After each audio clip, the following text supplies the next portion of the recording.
ഈ സഹോദരിയോട് ഇടപെട്ടുകൊണ്ട് പറഞ്ഞു, നിന്റെ ഭർത്താവിന് ഞാൻ എറണാകുളത്ത് ജോലി കൊടുക്കും, എറണാകുളം പട്ടണത്തിൽ കുടുംബമായിട്ട് നിങ്ങളെ ഞാൻ താമസമാക്കും, എറണാകുളം പട്ടണത്തിൽ നിങ്ങളെ ഞാൻ മാനിക്കും എന്ന് പറഞ്ഞു. അതുപോലെ എന്നെ സംഭവിച്ചു. എറണാകുളത്ത് കൊച്ചിയിലുള്ള കാസിനോ ഹോട്ടലിന്റെ മാനേജരായിട്ട് എന്റെ കസിന് ജോലി കിട്ടി.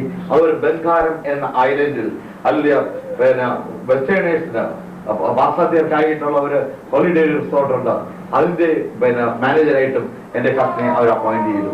അങ്ങനെ എറണാകുളം പട്ടണത്തിൽ ദൈവം അവരെ മാനിക്കാൻ തുടങ്ങി. ഇവർ കുടുംബമായിട്ട് അവിടെ താമസമാകുവാൻ കടന്നു വന്നാണ്. അത് 7ാം ക്ലാസ്സിൽ പഠിക്കുന്ന മകള് മമ്മിയോട് പറയുക, മമ്മി എന്താണ് നമുക്ക് ദൈവാലോചന കിട്ടിയ ദിവസം? മാസങ്ങൾക്ക് മുമ്പേ, ആളുകൾക്ക് മുമ്പേ ഇവരോട് പറഞ്ഞിരുന്നു ഏത് മാസം എത്രാം തീയതി ഏത് ദിവസം ഇവർ കുടുംബമായിട്ട് എറണാകുളത്ത് താമസമാകുമെന്ന് ഡയറിയിൽ കുറിച്ചിട്ട് കൊള്ളാൻ പറഞ്ഞു. അതുപോലെ എന്നെ സംഭവിച്ചു. ദൈവത്തിന് സ്തോത്രം. അറിയാം, ദൈവം അവരെ ആ പട്ടണത്തിൽ മാനിക്കാൻ തുടങ്ങി. അങ്ങനെ ഇരുന്നപ്പോൾ ഈ സൗകര്യം പിന്നെ നിലവിളിച്ച് പ്രാർത്ഥിക്കുമായിരുന്നു, കർത്താവേ എനിക്ക് എന്റെ ഭർത്താവിനെ വിശ്വാസത്തിൽ തരണം. ഹല്ലേലൂയ, ദൈവത്തിന് സ്തോത്രം. ഹല്ലേലൂയ, ഞാൻ ചോദിക്കാത്ത ഭൗതികമായ നന്മകൾ അവിടുന്ന് അനവധിയായി തന്നുകൊണ്ടിരിക്കുക. പക്ഷെ ഞാൻ ചോദിക്കുന്ന ഈ വിശ്വാസത്തിന്റെ കാര്യത്തിൽ മാത്രം എന്റെ ഭർത്താവിനെ എന്തുകൊണ്ട് നീ വിശ്വാസം തരുന്നില്ല എന്ന് പറഞ്ഞാൽ കരഞ്ഞ് സഹോദരൻ നിലവിളിച്ച് പ്രാർത്ഥിക്കുമായിരുന്നു. ഒരു ദിവസം ഈ സഹോദരി ഇങ്ങനെ പ്രാർത്ഥിച്ചു, കർത്താവേ എനിക്കിനി കരയാൻ വയ്യ, കരഞ്ഞ് എന്റെ കുടല് പോലും വേദനിക്കുന്നു, എനിക്കിനി കരയാൻ വയ്യ, എന്റെ ഭർത്താവിന് എനിക്ക് അവകാശമായിട്ട് തന്നേ മതിയാവും. അപ്പോൾ സ്വരം വിടുതലുണ്ട്, വിടുതലുണ്ട്, വിടുതലുണ്ട്. ശരിക്കും മനുഷ്യ സ്വരം, ഹൃദയത്തിൽ തോന്നിയതല്ല, ശരിക്കും മനുഷ്യന്റെ സ്വരം ആ മുറിയിൽ ഇങ്ങനെ മുഴങ്ങുക, വിടുതലുണ്ട്, വിടുതലുണ്ട്, വിടുതലുണ്ട്. ആദ്യം ആ സൗകര്യം വെച്ചു, മുറിയിലകത്തോ ആരും പതുങ്ങിയിരുന്നിട്ടും താൻ പ്രാർത്ഥിക്കുന്നത് കേട്ടിട്ട് ഇങ്ങനെ വിളിച്ചു പറയുകയാണെന്ന്. എഴുന്നേറ്റ് പോയി മുറികളിലൊക്കെ നോക്കി, അവിടെ ആരെയും കണ്ടില്ല. പുറത്തേക്ക് ഇറങ്ങി നോക്കി, കോമ്പൗണ്ടിൽ ആരുമില്ല. ഇവിടെ എവിടെ ഈ സ്ഥലം വരുന്നത്? പിന്നെയും വന്നു മുറിയിൽ മുട്ടുകുത്തി വീണ്ടും പ്രാർത്ഥിക്കാൻ തുടങ്ങിയപ്പോൾ പിന്നെയും കേൾക്കുന്നു ഈ സ്വരം, വിടുതലുണ്ട്, വിടുതലുണ്ട്, വിടുതലുണ്ട്. അപ്പോൾ ഈ സൗകര്യം പ്രാർത്ഥിച്ച, കർത്താവേ നീ എന്തിൽ നിന്നുള്ള വിടുതലാണ്? ഒരു രോഗത്തിൽ നിന്നുള്ള വിടുതലാണ്, വല്ല അപകടത്തിൽ നിന്നുള്ള വിടുതലാണ്, മരണത്തിൽ നിന്നുള്ള വിടുതലാണ്, ഒന്ന് വെളിപ്പെടുത്തി തരണമേ എന്ന് പ്രാർത്ഥിച്ചു. അതിന് പ്രാർത്ഥിച്ചപ്പോൾ ഒരു ദർശനം, ഭർത്താവ് ബൈബിള് കയ്യിൽ പിടിച്ചു കൊടുക്കുന്നു തന്റെ മുമ്പിൽ. അപ്പൊ ഭർത്താവ് ജോലിക്ക് പോയി, കുഞ്ഞുങ്ങൾ സ്കൂളിൽ പോയി, ഇപ്പോഴാ ഭർത്താവ് തന്റെ മുമ്പിൽ ബൈബിള് കയ്യിൽ പിടിച്ചു കൊടുക്കുന്നു. ഈ സഹോദരിക്ക് സന്തോഷം, ദൈവത്തിന് സ്തോത്രം. അപ്പോൾ വളരെ വിശ്വാസത്തിൽ വരാൻ പോവുകയാണെന്നുള്ള ആ ബോധ്യമായപ്പോൾ ഈ സഹോദരി ഇങ്ങനെ പ്രാർത്ഥിക്കാറുണ്ട്, കർത്താവേ അങ്ങനെ വളരെ സന്തോഷമായി. പക്ഷെ ഭർത്താവ് വിശ്വാസത്തിൽ വരുന്ന യാതൊരു ലക്ഷണവും കാണുന്നില്ല. നാളുകളും മാസങ്ങളും ആഴ്ചകളിൽ നിന്ന് കടന്നു പോകുന്ന അല്ലാതെ ഭർത്താവ് വിശ്വാസത്തിൽ വരുന്ന യാതൊരു ലക്ഷണവും കാണുന്നില്ല. അങ്ങനെ എനിക്കൊരു സൗകര്യത്തിനെയും വിളിച്ചു പ്രാർത്ഥിച്ചു, കർത്താവിൽ ഇനി ജോലി സ്ഥലത്ത് എന്തെങ്കിലും വിഷയം കൊണ്ടുവന്ന് അത് കുരുക്കി ജോലി പോയാലും സ്ഥലമില്ല, എന്റെ ഭർത്താവിനെ എനിക്ക് വിശ്വാസത്തിൽ തന്നാമെന്ന് പ്രാർത്ഥിച്ചു. ഓരോ സഹോദരിമാർക്ക് ഒന്നും നഷ്ടപ്പെടാതെ എന്നെയും ഭർത്താക്കന്മാരെ കൊടുക്കാമെന്ന് വെച്ചാലും വേണ്ട, പറയാനും വേണ്ട. ഇവിടെ ഒരു സഹോദരൻ മൽപ്പിടുത്തമാണ് ഭർത്താവിന്റെ തന്നെ വിശ്വാസം കിട്ടുന്നതിന് വേണ്ടി. ദൈവത്തിന് സ്തോത്രം. രോഗത്തെ സഹിക്കാൻ തയ്യാർ, ജോലി വേണ്ട കിട്ടിയിട്ട് അത് കടപ്പാരത്താൽ മുങ്ങിയും അവരുടെ ഇങ്ങനെ പണിയും ദൂഷിയും കേൾക്കേണ്ടി വന്നാലും തയ്യാർ, അത് സാരമില്ല. ഇനിയിപ്പോ ജോലി ഉള്ള ജോലി പോലും നഷ്ടപ്പെട്ടിട്ട് ഇനിയും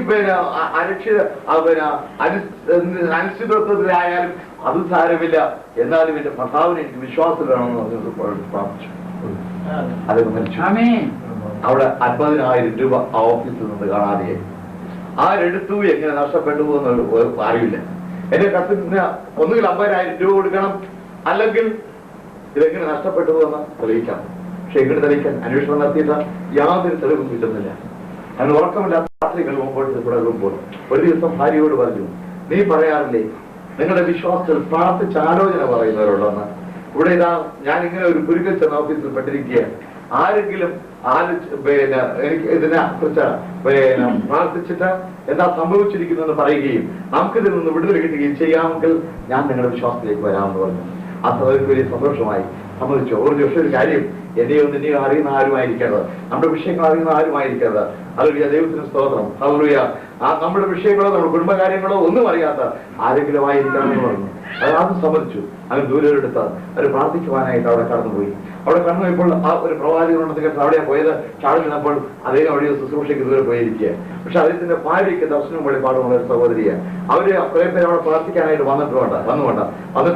ഇവരെന്തായാലും ദൂരെ നിന്ന് യാത്ര ചെയ്ത് വന്നതല്ലേ, അതുവരെ അവരുടെ കൂടെ ഇരുന്ന് പ്രാർത്ഥിച്ചിട്ട് പോകാമെന്ന് പറഞ്ഞ് അവരവിടെ കയറിയിരുന്നു. ഈ പ്രവാചകന്റെ ഭാര്യ ഇവിടെ വന്ന് എന്റെ സഹോദരനെ കണ്ടപ്പോൾ പറഞ്ഞു, ദൈവത്തെ വെല്ലുവിളിച്ചുകൊണ്ട് ഇവിടെ സുഖം കടന്നു വന്നാലേ ദൈവത്തിന്റെ ഓഫീസിൽ ഇങ്ങനെ ഒരു ഗുരുക്കൾ ചെന്ന് പെട്ടിരിക്കുകയില്ലേ, ദൈവത്തിന്റെ മുമ്പിൽ മുട്ടുമടക്കുകയാണെങ്കിൽ അതിൽ നിന്നും വിടുതലുണ്ട് എന്ന് പറഞ്ഞു. അതോടുകൂടി സഹോദരൻ മുട്ടുമടക്കുക. ഈ കാര്യങ്ങൾ എന്നോട് പങ്കുവെച്ചുകൊണ്ടിരുന്നപ്പോഴാണ് ദൈവത്തിന്റെ ആത്മാവിനോട് ചോദിച്ചത്, നീ എന്നോട് ചോദിച്ചുകൊണ്ടിരിക്കുന്ന ചോദ്യങ്ങൾക്ക് ഉത്തരം നിന്റെ കുടുംബത്തിൽ തന്നെ നിനക്ക് ഞാൻ നൽകി കഴിഞ്ഞിരിക്കെ സത്യം വെളിപ്പെട്ട് കിട്ടിയ നീ എന്റെ വചനവും എടുത്ത് എന്റെ സാക്ഷ്യ തെരുവിലേക്ക്. പ്രിയപ്പെട്ടവരെ, 1979 മുതൽ അല്ലെങ്കിൽ ദൈവം എന്നെ എങ്ങോട്ട് അയച്ചാലും അങ്ങോട്ട് പോകുവാനും എന്ത് ചെയ്യാൻ ആവശ്യപ്രകാരം അതിന് തയ്യാറായിട്ട് ഞാൻ ഹല്ലേലൂയ ദൈവത്തോട് പ്രാർത്ഥിച്ചുകൊണ്ടിരുന്ന എനിക്ക് വ്യക്തമായിട്ട് എന്റെ ചോദ്യങ്ങൾക്കുള്ള മറുപടി എന്റെ സഹോദരന്റെ കുടുംബത്തിലെ അനുഭവത്തിലൂടെ ദൈവം എനിക്ക് വെളിപ്പെടുത്തി തന്നു കഴിഞ്ഞപ്പോൾ ഞാൻ ദൈവത്തിന്റെ ഹിതം അനുസരിക്കാൻ ഞാൻ അതിലൂടെ തെരുവിലേക്ക് ഇറങ്ങാൻ ഞാൻ തയ്യാറായില്ല. കേട്ടുടനെ കേട്ടുകൊണ്ടൊക്കെ ചാടിയില്ല, തയ്യാറായില്ല. കാരണം ആ ഏപ്രിൽ മാസം, ഇത് ജനുവരി ആയുള്ളൂ, ആ ഏപ്രിൽ മാസം ഞാൻ സ്വിറ്റ്സർലൻഡിൽ കൗൺസിൽ മീറ്റിംഗിന് പോകാൻ ഒരുങ്ങിയിരിക്കുക. എല്ലാ കാര്യങ്ങളും ക്രമീകരിച്ചു കഴിഞ്ഞു. ആ മെയ് മാസം 8 രാജ്യങ്ങൾ സന്ദർശിക്കാൻ, മറ്റ് കമ്മ്യൂണിസ്റ്റ് രാജ്യങ്ങളായിരുന്ന ഹംഗറിയും ക്രൊയേഷ്യയും അൽബീനിയയും മറ്റും ആ രാജ്യങ്ങൾ സന്ദർശിക്കാനുള്ള ഒരു ഇപ്പോൾ മതസ്വാതന്ത്ര്യം ലഭിച്ചുകൊണ്ട് ആ രാജ്യങ്ങൾ സന്ദർശിക്കാനുള്ള അവസരം ലഭിച്ചിട്ട് അതിലേക്ക് പോകുവാൻ ഞാൻ ഒരുങ്ങിക്കൊണ്ടിരിക്കുമ്പോഴാണ് ദൈവത്തിന്റെ ആത്മാവ് പറയുന്നത് എല്ലാം വിട്ടുകൊണ്ട് എന്റെ വചനം വിട്ടുകൊണ്ട് തെരുവിലേക്ക് ഇറങ്ങുകയാണ്. ദൈവത്തിന്റെ സ്തോത്രം, ഹല്ലേലൂയ. അവിടെ ഞാൻ കർത്താവിനോട് പറഞ്ഞു, കർത്താവേ ഞാൻ വരികയില്ലാന്ന് പറഞ്ഞില്ല, ഞാൻ ഇത്രയും രാജ്യങ്ങളിൽ കൂടെ സന്ദർശിച്ചതിന് ശേഷം ഞാൻ വരാം. കാരണം പണ്ട് കമ്മ്യൂണിസ്റ്റ് രാജ്യങ്ങളായതുകൊണ്ട് ആ രാജ്യങ്ങൾ പോകാൻ അവസരം ഉണ്ടായില്ല. ഇപ്പോഴവിടെ മതസ്വാതന്ത്ര്യം ഉള്ളതുകൊണ്ട് ഇപ്പോഴും ഇനി എപ്പോഴും അടയുന്നു എന്ന് അറിയില്ലല്ലോ, അവിടെ അതുകൂടെ പോയി കഴിഞ്ഞിട്ട് ഞാൻ വന്നുകൊള്ളാം എന്ന് ഞാൻ കർത്താവിനോട് പറഞ്ഞുവെങ്കിലും ദൈവത്തിന്റെ സ്തോത്രം, അതിൽ കർത്താവ് എനിക്ക് സാവകാശം തന്നില്ല. ഞാൻ എന്റെ ഓഫീസിലേക്ക് ഞാൻ മടങ്ങിപ്പോയി. കാരണം ഞാൻ അന്ന് ബോംബെയിലായിരുന്നു എന്റെ ഓഫീസ്. അവിടെ ചെന്ന് കാര്യങ്ങൾ ക്രമീകരിച്ചിട്ട് കാര്യങ്ങൾ നോക്കിയിട്ട് അവിടെ കാര്യങ്ങൾ മുമ്പോട്ട് പോകുന്നില്ല. അതിനു മുമ്പ് യാതൊരു പ്രശ്നവും എനിക്ക് ഉണ്ടായിരുന്നില്ല. ഓഫീസിലെ കാര്യങ്ങളെല്ലാം ഭംഗിയായി വളരെ കാര്യമായി എല്ലാം നടക്കുമായിരുന്നു. എന്നാൽ ഇപ്പോൾ എനിക്ക് സ്വസ്ഥതയില്ല, എനിക്ക് സമാധാനമില്ലാത്ത അവസ്ഥയിൽ ദൈവം കൊണ്ടെത്തിച്ചു. ഹല്ലേലൂയ. സത്യം പറഞ്ഞിട്ട് ആ സത്യത്തിന്റെ മുമ്പിൽ ഇറങ്ങി തിരിക്കാൻ വിസമ്മതിച്ച് ഞാൻ അങ്ങോട്ട് ഹല്ലേലൂയ ഞാൻ കടന്നു പോയി ചെന്ന് കഴിഞ്ഞപ്പോൾ എനിക്കൊട്ടും സ്വസ്ഥതയില്ലാത്ത അവസ്ഥ, സമാധാനമില്ലാത്ത അവസ്ഥ. അല്ലെങ്കിൽ ഞാൻ കത്തോലിക്ക സഭയിലായിരുന്നപ്പോൾ എനിക്കവിടെ ഹരം പിടിപ്പിക്കുന്ന അനുഭവമായിരുന്നു. സ്വന്തം ആവേശത്തോടുകൂടി ഞാൻ ലോകം മുഴുവൻ ചുറ്റി സഞ്ചരിക്കുകയായിരുന്നു. അന്ന് മെത്രാന്മാർ പോലും എന്നോട് പറയുമായിരുന്നു, ഞങ്ങൾ വല്ലപ്പോഴും ഒക്കെ റോമിലേ പോകുന്നുള്ളൂ, അച്ഛൻ ഇന്ന് ആക്സിഡന്റ് ആണെങ്കിൽ നാളെ പാരീസില്, മറ്റന്നാൾ ലണ്ടനില്, പിന്നെ റോമില്, പിന്നെ ന്യൂയോർക്കില്, എങ്ങനെ ഓരോ രാജ്യങ്ങളിലെ പട്ടണങ്ങളില് എങ്ങനെ പറന്നു നടക്കുകയില്ലേ എന്ന് ഞങ്ങൾ ആശ്രമശ്രേഷ്ഠന്മാർ പോലും എന്നോട് പറയുമായിരുന്നു. ഞങ്ങൾ എറണാകുളത്തോ കൊല്ലത്തോ കോട്ടയത്തോ ഒക്കെ പോകുന്നതിനേക്കാൾ അധികമായിട്ടാണല്ലോ അച്ഛൻ വിദേശ രാജ്യങ്ങൾ സന്ദർശിച്ചുകൊണ്ടിരിക്കുന്നത്. അങ്ങനെയായിരുന്നു ദൈവത്തിന്റെ സ്തോത്രം, ഹല്ലേലൂയ. അതുകൊണ്ട് അവിടെ എനിക്ക് അഭിമാനമായിരുന്നു, എനിക്ക് ബഹുമാനമായിരുന്നു. എന്നാൽ ഇവിടെ ഹല്ലേലൂയ സത്യം അറിഞ്ഞു കഴിഞ്ഞിട്ട് ഞാൻ എന്റെ ഓഫീസിലേക്ക് മടങ്ങി വന്നു കഴിഞ്ഞപ്പോൾ ഹൃദയത്തിന്റെ ഉള്ളിൽ നിന്ന് നിരന്തരം രാവും പകലും എന്നില്ലാതെ ദൈവത്തിന്റെ ആത്മാവ് എന്നോട് നിർബന്ധിച്ചുകൊണ്ടിരുന്നു, നീ എന്റെ വചനവും എടുത്തുകൊണ്ട് തെരുവിലേക്ക് ഇറങ്ങും, തെരുവിലേക്ക് ഇറങ്ങും, തെരുവിലേക്ക് ഇറങ്ങുമെന്ന്. ഹല്ലേലൂയ, ദൈവത്തിന്റെ സ്തോത്രം. അവസാനം ഞാൻ പറഞ്ഞു, കർത്താവേ ദൈവത്തിന്റെ സ്തോത്രം, ഞാൻ ലക്ഷക്കണക്കിന് രൂപ കൈകാര്യം ചെയ്തുകൊണ്ടിരിക്കുന്ന വ്യക്തിയാണ്. എനിക്ക് ഈ രാജ്യങ്ങൾ സന്ദർശിക്കാൻ പോയില്ലെങ്കിലും സാരമില്ല, പക്ഷെ ഈ കണക്കുകളെ എല്ലാം ക്രമീകരിച്ച് എത്തിക്കേണ്ടവർ ഇതൊക്കെ കാര്യങ്ങളെ കേൾപ്പിച്ചിട്ട് പോകുവാനുള്ള സാവകാശമെങ്കിലും കർത്താവ് എനിക്ക് തരണമെന്ന് ഞാൻ പറഞ്ഞു. ഹല്ലേലൂയ, ദൈവത്തിന്റെ സ്തോത്രം. കർത്താവിനോട് പറഞ്ഞു, ഈ തീരുമാനമെടുക്കാതെ ബാക്കി കാര്യം ഞാൻ ഏറ്റു. എന്നെ ശ്രമിക്കുന്ന പ്രിയ സഹോദരിമാരെ സഹോദരന്മാരെ, നിങ്ങൾ ചിലരെങ്കിലും പറഞ്ഞു കഴിഞ്ഞില്ല തീരുമാനമെടുക്കാൻ കഴിയാതെ ഹല്ലേലൂയ തീരുമാനമെടുത്ത നിങ്ങളുടെ ഭാര്യമാർ എന്ത് പറയും, നിങ്ങളുടെ ഭർത്താക്കന്മാർ എന്ത് പറയും, നിങ്ങളുടെ മാതാപിതാക്കൾ എന്ത് പറയും, നിങ്ങളുടെ മക്കൾ എന്ത് പറയും, നിങ്ങളുടെ പള്ളിയിലെ അച്ഛന്മാർ എന്ത് പറയും, നിങ്ങളുടെ സമൂഹം എന്ത് പറയും എന്നൊക്കെ വിചാരിച്ചിട്ട് ആരും തീരുമാനമെടുക്കാൻ കഴിയാതെ നിൽക്കുന്നവരെ കർത്താവിനോട് പറഞ്ഞു, നീ തീരുമാനമെടുക്ക, ബാക്കി കാര്യം ഞാൻ. ദൈവത്തിന്റെ സ്തോത്രം, ഹല്ലേലൂയ. എനിക്ക് തീരുമാനമെടുക്കുവാൻ വിനയമുണ്ടായിരുന്നു തടസ്സം. ഞാൻ കർത്താവിനോട് ചോദിച്ചു, കർത്താവേ ഞാൻ തീരുമാനമെടുത്ത് പുറത്തേക്ക് ഇറങ്ങിയാൽ ഞാൻ എവിടെ പോയി അന്തി ഉറങ്ങും, ഞാൻ എന്തെടുത്ത് ഭക്ഷിക്കും? ഞാൻ ഈ ചോദിക്കുന്ന സമയത്ത് അമേരിക്കയിലേക്ക് പോകുവാൻ എനിക്ക് മൾട്ടിപ്പിൾ എൻട്രി വിസയുണ്ട്, എനിക്ക് ഇംഗ്ലണ്ടിലേക്ക് പോകുവാനുള്ള മൾട്ടിപ്പിൾ എൻട്രി വിസയുണ്ട്, സ്വിറ്റ്സർലൻഡിൽ പോകുവാൻ ഞാൻ ഒരുങ്ങുന്നു, 8 രാജ്യങ്ങൾ സന്ദർശിക്കാനുള്ള എല്ലാ കാര്യങ്ങളും ക്രമീകരിച്ച് ഏത് രാജ്യത്തിൽ, ഏത് പട്ടണത്തില്, ഏത് സമയത്ത്, ഏത് പ്രോഗ്രാം എന്നുള്ള പ്രോഗ്രാം ഷീറ്റ് വരെ അവരെനിക്ക് ഫാക്സ് വഴി അയച്ചു തന്ന് അതെല്ലാം ക്രമീകരിച്ച് തയ്യാറായിരിക്കുമ്പോഴാണ് ദൈവത്തിന്റെ ആത്മാവിനോട് പറയുന്നത് എല്ലാം വിട്ടുകൊണ്ട് തെരുവിലേക്ക് ഇറങ്ങാൻ. എനിക്ക് ഡയറക്ടർ എന്ന നിലയിൽ ഇന്ത്യയിൽ തന്നെ ഹല്ലേലൂയ വാഹനമുണ്ട്, അവിടെ ഇന്ത്യയിൽ തന്നെ എയർ കണ്ടീഷൻ ഓഫീസുണ്ട്, ഇന്ത്യയിൽ എവിടെ വേണമെങ്കിലും എനിക്ക് പ്ലെയിനിൽ യാത്ര ചെയ്യാം. എന്റെ എല്ലാ എക്സ്പെൻസും കഴിഞ്ഞാലും മാസം 2000 രൂപ എനിക്ക് പോക്കറ്റ് മണി ആയിട്ട് മാത്രം എഴുതിയെടുക്കാം, എന്നാലും എന്റെ ആശ്രമത്തിൽ ഞാൻ അത് കൊടുക്കണം. ഹല്ലേലൂയ.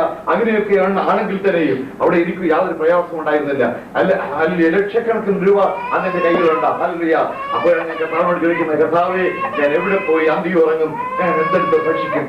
അതിന് കഥാവിലേക്ക് തന്ന മറുപടി ആകാശത്തിലെ പല കൂടുകളുണ്ട്, കുറുനരികൾക്ക് വഴികളുണ്ട്, മനുഷ്യപുത്രൻ തന്നെ.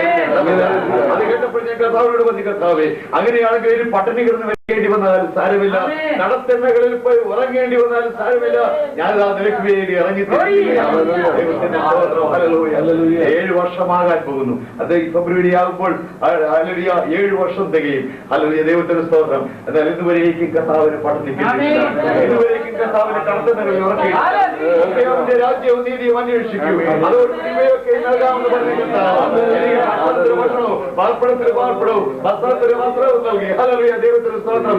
എന്നെ അധികമായി ഹല്ലേലൂയ സുഭിക്ഷമായി തീറ്റിപ്പോരുന്നു, എന്നെ വഴി നടത്തുന്നു. മാത്രമല്ല ഹല്ലേലൂയ, അവരോട് ചോദിക്കുന്നവർക്ക് അവിടുത്തെ പരിശുദ്ധാത്മാവിനെ തന്നെ ഇത്ര അധികമായി ദൈവത്തിന്റെ വചനം അന്വേഷമാകുമാറ്. ഹല്ലേലൂയ, ദൈവം അവിടുത്തെ കൃപകളും കൃപാവരങ്ങളും ഹല്ലേലൂയ എന്നെ വഴി നടത്തുവാൻ തുടങ്ങി. ദൈവത്തിന്റെ സ്തോത്രം. എന്ത് രാത്രി 28 നീണ്ട വർഷക്കാലം കത്തോലിക്ക സഭയിലെ അതികർക്കശമായ സന്യാസ സമൂഹത്തിൽ തപശ്ചര്യകളും പ്രായശ്ചിത്ത പ്രവർത്തികളും അനുഷ്ഠിച്ച ഒരു പുരോഗതി സന്യാസായി 18 വർഷത്തെ പൗരോഹിത്യം ശുശ്രൂഷ ആ ഇറങ്ങിത്തിരിച്ചതും അത്ഭുതങ്ങളിലൂടെയും അടയാളങ്ങളിലൂടെയും ദൈവത്തിന്റെ